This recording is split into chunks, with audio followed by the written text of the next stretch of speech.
Acidity आजकल बहुत ही सामान्य, बहुत ही कॉमन समस्या हो गई है और एक गलती ज़्यादातर लोग करते हैं।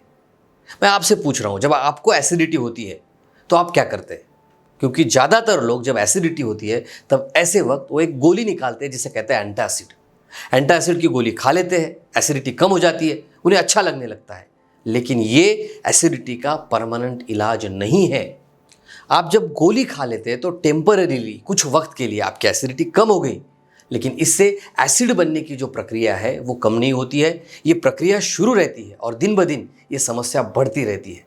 पहले हो सकता है काफ़ी दिनों के बाद या कुछ बहुत ज़्यादा गड़बड़ खाने में आ गया, ऐसे में ही गोली खानी पड़ती है, लेकिन फिर ये रेगुलर होने लगता है और ऐसे ही अगर चलते रहा तो इसके कॉम्प्लिकेशंस भी होने लगते हैं। GERD नाम की एक बीमारी होती है जिसे हम कहते हैं गैस्ट्रोइसोफेजियल रिफ्लक्स डिजीज़। जी हाँ, इसमें ईसोफेगस यानी कि जो आपका फूड पाइप है, इसमें भी इरिटेशन होने लगते हैं, जलन होने लगती है और फिर आगे चल के अल्सर, पाइल्स, फिशर, फिशुला जैसी समस्याएं भी शुरू होने लगती है। और इसीलिए एसिडिटी को टेम्पररी ठीक नहीं करना है, बल्कि इसे समझना है।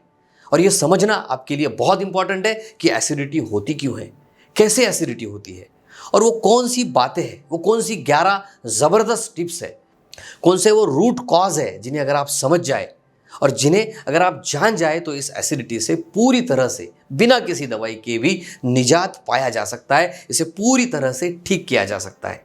और इसीलिए अगर आपको एसिडिटी की समस्या है तो ये वीडियो आपके लिए बहुत इंपॉर्टेंट है, आंखें खोलने वाला ये वीडियो है, क्योंकि इसमें मैं ऐसे 11 ज़बरदस्त टिप्स आपके साथ शेयर करने वाला हूं जिन्हें अगर आप समझ जाए और जिन्हें अगर आप अपने जीवन में इंप्लीमेंट करने लगे तो इस समस्या से आप पूरी तरह से ठीक हो सकते हैं। सो आइए मेरे साथ बिना देरी के समझते हैं उन 11 टिप्स के बारे में। लेकिन सबसे पहला काम करिए, नीचे बटन है, इस चैनल को सब्सक्राइब जरूर कीजिए, आपके लिए एब्सोल्युटली फ्री है। लेकिन मेरे लिए ये बहुत इंपॉर्टेंट है, इससे मेरी बहुत एनर्जी बढ़ती है और मेरे नए और अच्छे वीडियोस सबसे पहले आप देख सकेंगे। नमस्कार, मैं डॉक्टर शीतल टोंगसे बहुत बहुत स्वागत करता हूं आपका डॉक्टर टोंगसे होम्योपैथी में। एसिडिटी को समझने से पहले हमें यह जानना होगा कि एसिडिटी होती क्यों है। इस बात को समझना बहुत ही इंपॉर्टेंट है। ये देखिए, जैसे ही हम कुछ खाते हैं, जैसे ही हम खाना खाते हैं तो क्या होता है, हमारे मुंह से यहाँ से फूड नीचे आता है। इसे कहते हैं ईसोफेगस। अंदर जो नली होती है जिसे हम फूड पाइप कहते हैं, इसे ईसोफेगस कहते हैं। और ये ईसोफेगस जाके स्टमक तक के पहुँचता है और आपका जो पेट है जिसे स्टमक कहते हैं, स्टमक और ईसोफेगस इसके बीच में एक वॉल होता है। साधारण भाषा में, सिंपल भाषा में अगर समझने के लिए मैं आपको बताऊं तो एक दरवाज़ा होता है। और ये दरवाज़ा क्या करता है, जैसे ही आप कुछ खाते हैं ये दरवाज़ा खुल जाता है, आपका खाना अंदर चले जाता है, पेट में जाता है, स्टमक में चला जाता है और फिर ये दरवाज़ा वापस से बंद हो जाता है। इस दरवाजे का नाम है लोअर इसोफेजियल स्फिंक्टर। अब ऐसा समझिए, आपने खाना खा लिया, दरवाज़ा खुल गया, स्टमक के अंदर आपका खाना चले गया। अब क्या होता है इस खाने के साथ, अब इस खाने के अंदर एसिड, जिसे हम हाइड्रोक्लोरिक एसिड कहते हैं, जी हाँ, आपके पेट में हाइड्रोक्लोरिक एसिड होता है जो खाने को पचाने के लिए बहुत इंपॉर्टेंट होता है। इस हाइड्रोक्लोरिक एसिड के 2 काम होते हैं। पहला काम तो जो आपने खाया है उसको ब्रेक डाउन करना, उसे पचाना, और दूसरा इसका काम होता है कोई बैक्टीरिया अगर आपके पेट में है तो उसे भी खत्म करना। कुछ एंजाइम्स भी आपके पेट में सीक्रेट होने लगते हैं, तैयार होने लगते हैं, तो ये एसिड और एंजाइम आपके खाने को पचाते हैं और ये होती है खाना पचाने की नॉर्मल प्रोसेस। अब इसमें एसिड बनना ये एक नॉर्मल और बहुत ही ज़रूरी प्रक्रिया है। लेकिन ज़रा सोचिए, किसी कारणवश ये एसिड अगर ज़्यादा पैदा होने लग गया, ज़्यादा पेट में बनने लग गया तो क्या होगा, ये जो एसिड है ये ऊपर तक जाने लगेगा। यानी कि आपका जो फूड पाइप है, आपका जो ईसोफेगस है, इसमें ये घुसने लगेगा, इसमें से ऊपर जाएगा और जहाँ पे दरवाज़ा है उसे भी ये डिस्टर्ब करेगा, उसे भी ये तकलीफ देगा और दरवाज़ा भी लूज़ होने लगेगा। यानी कि जो इसोफेजियल स्फिंक्टर है वो भी अच्छे से काम नहीं करने लगेगा और ये एसिड ऊपर जाने की वजह से इरिटेशन करेगा, जलन होती है। कुछ लोगों को फूड पाइप में जलन होने लगती है, बर्निंग जिसे हम कहते हैं, या फिर बहुत ज़्यादा ब्लोटिंग होता है, ऐसा लगता है पेट फूल गया, हार्ट बर्न होने लगता है, भारीपन सा लगता है। और इतना ही नहीं, चिड़चिड़ापन भी बढ़ता है, स्वभाव में भी इसका परिणाम होता है, आपके काम करने में भी ये बहुत ज़्यादा इम्पैक्ट करता है। और यही कारण है लोग इसे तुरंत कम करना चाहते हैं। फिर कोई कुछ पी लेता है, कोई एंटासिड खा लेता है, टेम्परेरीली इसको कम कर देता है। लेकिन अगर आप इसे परमानेंटली ठीक नहीं करेंगे तो आगे चल के बड़ी बीमारियों का रूप भी ये ले सकता है। और इसीलिए इन 11 टिप्स को समझना बहुत ज़रूरी है। ऐसी 11 टिप्स मैं आपको बताने वाला हूँ, ऐसा एक्शन प्लान मैं आपको देने वाला हूँ, जिन्हें अगर आप समझ जाए और अपने जीवन में इंप्लीमेंट करना शुरू कर दे तो पूरी तरह से एसिडिटी खत्म हो सकती है। सो कौन से वो 11 टिप है आपको फटाफट समझने हैं, नोट डाउन करना है और मुझे कमेंट में भी ज़रूर लिख के बताना है कि इसमें से कौन कौन सी एक्शंस आप लेने वाले हैं, कौन से कारण आपको दिखे हैं जो आपके एसिडिटी के हो सकते हैं और उसके ऊपर आप क्या एक्शन लेने वाले हैं। सो आइए फटाफट समझते हैं। सबसे पहला काम जो आपने करना है वो है सोने से 3 घंटे पहले आपने खाना खाना चाहिए। काफ़ी लोग ये गलती करते हैं, लेट खाना खा लेते हैं और खा के तुरंत सो जाते हैं। इससे क्या होता है, जैसे ही आप सो जाते हैं ग्रेविटेशन से आपके पेट का जो एसिड है वो ऊपर जाने लगता है और जो आपका दरवाज़ा है उसको डिस्टर्ब करेगा, इरिटेशन करने लगेगा और उसका काम भी डिस्टर्ब करने लगेगा। और इसीलिए अगर आपको लेट खाना खाने की आदत है, खाने के बाद तुरंत सोने की आदत है, तो ये आदत आपने आज से ही बदलनी चाहिए।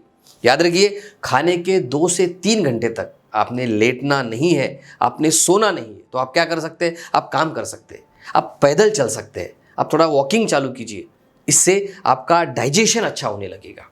अब जानते हैं दूसरा महत्वपूर्ण काम, डोंट स्किप योर मील्स। जी हाँ, कुछ लोग काम की गड़बड़ी में खाना भूल जाते हैं और फिर चाय पीने लगते हैं।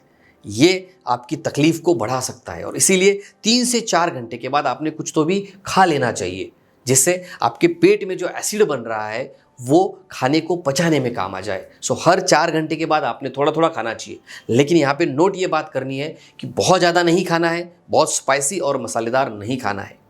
अब समझते हैं तीसरी महत्वपूर्ण बात, ईट स्लोली। जी हाँ, कितनी भी गड़बड़ी क्यों ना हो, याद रखिए हमें खाने का मज़ा लेना है और आराम से चबा चबा कर खाना है। सो आदत डालिए, हो सकता है आपको हैबिट पड़ी है, हो सकता है आपको आदत लगी है फास्ट खाना खाने की। प्रैक्टिस कीजिए, कुछ दिन लगेंगे, वॉच लगाइए, आराम से चबाइए। अब आपके दिल में सवाल आएगा कि कितनी देर तक चबाना है, तो जब तक आप जो खाना खाते हैं ये सॉलिड लिक्विड ना बन जाए, अपने आप स्मूथली अंदर ना चले जाए, उसको चबाना चाहिए। नंबर 4, खाली पेट आपने चाय या कॉफ़ी नहीं लेनी चाहिए। कुछ लोग सुबह उठते ही चाय कॉफ़ी लेते हैं और कुछ लोग तो ऐसे 2 बार 3 बार चाय या कॉफ़ी सुबह ही ले लेते हैं जब वो भूखे पेट रहते हैं। चाय और कॉफ़ी में कैफीन होता है जो आपकी एसिडिटी को स्टिमुलेट कर सकता है और तकलीफ को बढ़ा सकता है, और इसीलिए खाली पेट चाय कॉफ़ी नहीं पीना है। Number 5, avoid fried and spicy. जी हाँ, बहुत लोगों के डाइट में ये हैबिचुअल होता है, बहुत ज़्यादा स्पाइसी वो खाते हैं, बहुत ज़्यादा तली हुई चीज़ें खाते हैं, तो आपको इन चीज़ों को बंद करना चाहिए। Number 6, eat fruits and salad. जी हाँ, आपने खाने में फ्रूट्स और सैलेड को ज़रूर शामिल करना चाहिए, क्योंकि इसे हम अल्कलाइन डाइट कहते हैं, जो आपके डाइजेशन को अच्छा करती है, एसिड को न्यूट्रलाइज करने का भी ये काम करती है। Number 7, avoid smoking and drinking. जी हाँ, ज़्यादा स्मोकिंग और ज़्यादा ड्रिंकिंग अगर आप करते हैं तो इससे भी आपकी एसिडिटी स्टिमुलेट हो जाती है। नंबर 8, अगर आप चाहते हैं कि एसिडिटी से पूरी तरह से राहत पाए तो आज से ही एक्सरसाइज चालू कीजिए। Walking is the best exercise, simple है और बहुत ही इफेक्टिव है। वॉकिंग के ऊपर मेरे काफ़ी वीडियोस हैं, उन्हें भी आप ज़रूर देखिए। रोज़ाना 30 से 45 मिनट चलना शुरू कीजिए। खाने के बाद अगर आप थोड़ी देर के लिए चलेंगे तो ये भी आपके लिए बहुत अच्छा है। आप साइकिलिंग कर सकते हैं, आप स्विमिंग कर सकते हैं, आप योगा कर सकते हैं। एक्सरसाइज को ज़रूर अपनाइए, इससे आपकी एनर्जी लेवल भी बढ़ जाएगी। नंबर 9, स्ट्रेस और टेंशन से दूर रहिए। जी हाँ, गुस्से से भी एसिडिटी ट्रिगर होती है, इसीलिए खुद को स्ट्रेस फ्री रखिए, एंगर से खुद को दूर रखिए। इसके लिए आप मेडिटेशन और योगा कर सकते हैं, काफ़ी प्रोग्राम्स है वो भी आप कर सकते हैं और खुद को स्ट्रेस फ्री रख सकते हैं। Number 10, take proper sleep. जी हाँ, 6 से 8 घंटे की नींद आपके शरीर के लिए, आपके पेट के लिए बहुत ही ज़रूरी है। आपके बॉडी को रिलैक्स करने में ये बहुत हेल्पफुल होता है।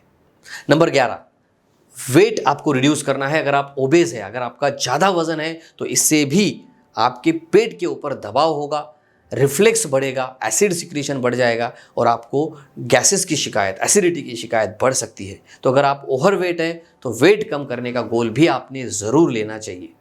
तो इन 11 टिप्स में से कौन सी टिप्स आपके लिए बहुत काम की है और क्या एक्शंस आप आज से ही लेने वाले हैं, मुझे कमेंट में ज़रूर शेयर कीजिए। इससे आपको भी मोटिवेशन मिलेगा और आपके कमेंट को पढ़ के बाकी लोग भी मोटिवेट होंगे और वो भी एक्शन लेंगे। सो खुद का भी भला कीजिए, दूसरों का भी भला कीजिए। तो आशा करता हूँ ये वीडियो आपको बहुत पसंद आया होगा। इसे अपने दोस्तों तक, अपने ग्रुप्स में भी ज़रूर शेयर कीजिए। हंसते रहिए, मुस्कुराते रहिए। अपना और अपने परिवार का बहुत बहुत ख्याल रखिए। धन्यवाद।